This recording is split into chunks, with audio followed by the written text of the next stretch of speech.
Olá, povo de Deus, segunda-feira da 19ª semana do Tempo Comum, 9 de agosto de 2021.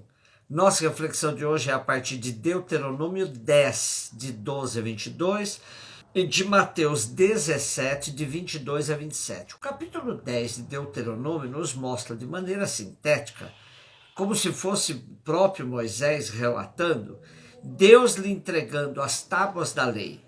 E aqui há um dado muito interessante. Deus manda construir a arca, onde estas tábuas serão guardadas. E doravante esta arca acompanhará o povo de Israel em toda a sua trajetória. Trata-se da renovação da aliança que será guardada e protegida sempre pelos levitas.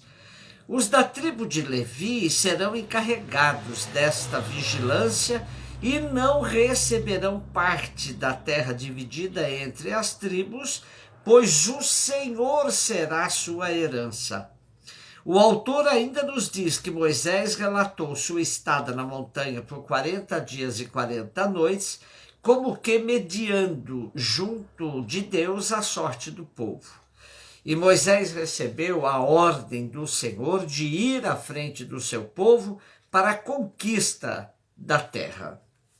Neste contexto vem o nosso texto que começa com uma pergunta programática.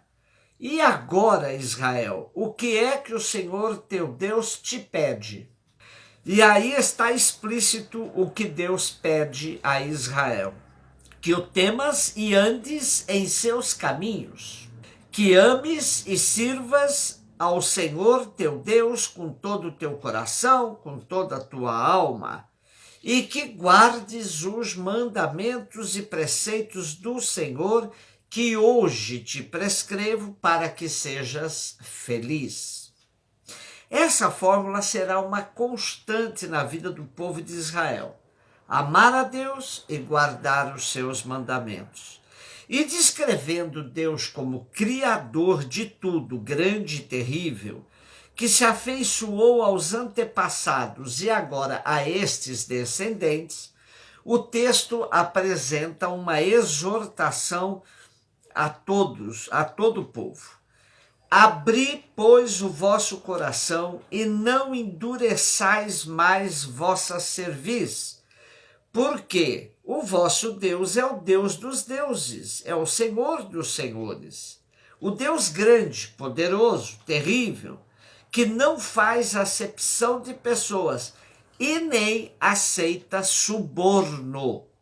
Ele faz justiça ao órfão e à viúva, ama o estrangeiro e lhe dá alimento e roupa. Portanto, amai os estrangeiros, porque vós também fostes estrangeiros na terra do Egito. Temos aqui uma tipologia de pobres que merecerão de Israel um cuidado constante. Órfão, viúva e estrangeiro. Serão criadas leis próprias para a defesa desses pobres. O que se destaca na narrativa da caminhada por longos 40 anos de deserto e tomada de posse da terra prometida é a preocupação com um código de ética e justiça que sempre deverá moldar o povo de Israel. As leis, os mandamentos, os compromissos oriundos da aliança feita com Deus sempre terão estas duas vertentes, uma em relação a Deus e outra em relação aos mais pobres e indefesos. Essas normas vão conferindo identidade ao povo escolhido, apesar dos percalços na caminhada. Mateus 17, 22, 27. Quando Jesus e os seus discípulos estavam reunidos na Galileia, ele lhes disse: o Filho do Homem vai ser entregue nas mãos dos homens. Eles o matarão, mas no terceiro dia ele ressuscitará. E os discípulos ficaram muito tristes. Quando chegaram a Cafarnaum, os cobradores do imposto do templo aproximaram-se de Pedro e perguntaram: o vosso mestre não paga imposto do templo? E aí Pedro respondeu: sim, paga. Ao entrar em casa, Jesus adiantou-se e perguntou: Simão, que te parece? Os reis da terra cobram impostos ou taxas de quem?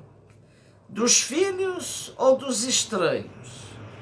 E Pedro respondeu: dos estranhos. Então Jesus diz: logo os filhos são livres. Mas, para não escandalizar essa gente, vai ao mar, lança o anzol, abre a boca do primeiro peixe que tu pescares. Ali tu encontrarás uma moeda, pega então a moeda e vai entregá-la a eles por mim e por ti. O capítulo 17 de Mateus começa com a cena da transfiguração de Jesus, que servia para dar força aos discípulos frente ao processo da paixão e cruz de Jesus. Porém, no texto de hoje, quando Jesus uma vez mais anuncia o que vai acontecer com ele, que será entregue nas mãos dos homens, eles o matarão, mas ressuscitará, os discípulos ficaram muito tristes. Desta vez, Pedro nada diz como da outra ocasião em que quis persuadir Jesus para fugir da paixão e da cruz. Porém, é totalmente compreensível que os amigos de Jesus reagissem com tristeza frente ao horizonte sombrio da cruz que se aproximava, sempre trazido pelas palavras claras e convictas de Jesus ao anunciar sua paixão. Na segunda parte do nosso texto de hoje, temos a questão do imposto. Trata-se do imposto para o templo. Não nos esqueçamos que os gestos e palavras de Jesus visam instruir os discípulos para que aprendam a viver quando Jesus lhes faltar. O raciocínio de Jesus tem uma lógica incrível. Se o templo é a casa de Deus, é a casa do Pai, seu filho não deve pagar imposto, nem mesmo seus outros filhos. Portanto, pagá-lo é concessão e não obrigação.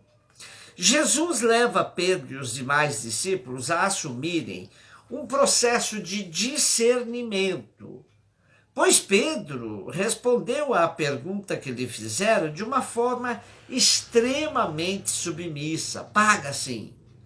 E com o questionamento de Jesus, abre-se uma porta para pensar diferente. O imposto não é para ser assumido automaticamente. E também os filhos têm o direito de saber o que se anda fazendo com esse imposto pago. Cada judeu maior de 20 anos de idade era obrigado a pagar ao templo um tributo anual, correspondente a 2 dracmas, conforme previsto em Êxodo 30:13. Não importando, neste caso, em qual lugar do mundo estivesse residido o judeu. E ao que parece, as evidências demonstram que Jesus não pagava esse imposto.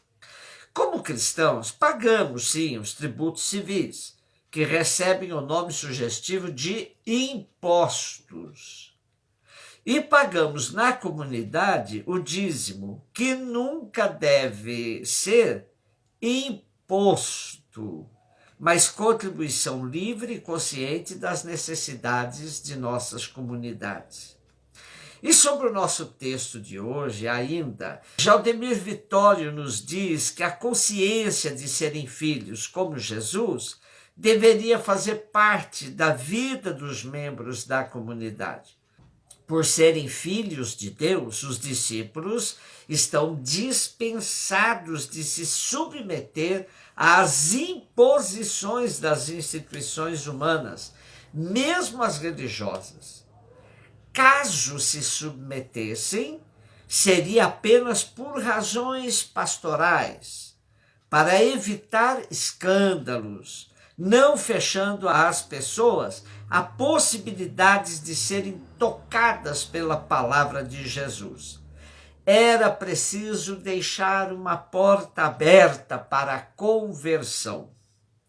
E ele ainda nos propõe uma oração.